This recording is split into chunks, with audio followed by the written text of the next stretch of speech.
Bon dia, bones festes i bon any.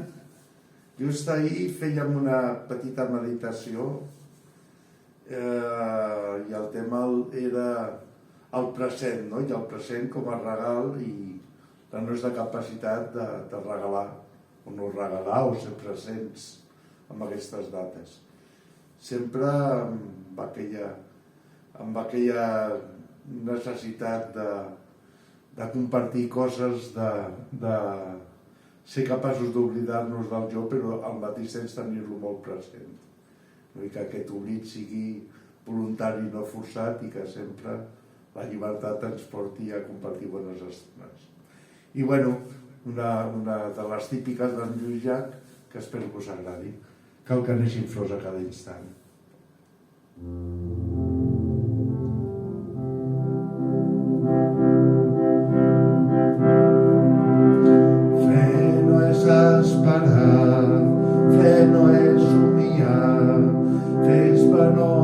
Lluita per l'avui i pel demà.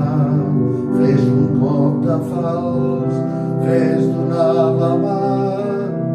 La fe no és viure d'un record passat.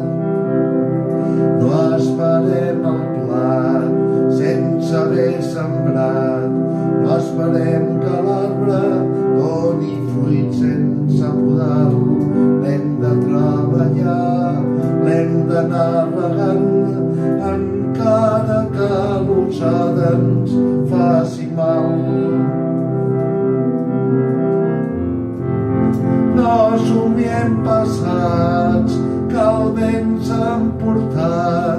Una flor d'avui es marxa just a l'endemà. I per això cal que neixin flors a cada instant. Enterrem la nit, enterrem la por, apartem els núvols que ens amaguin la claror. El camí és llarg i cal anar endavant i ja no tenim temps d'equivocar-nos. Cal anar endavant sense perdre el pas. Cal regar la terra amb la suor del teu treball. Cal que neixin flors a cada instant.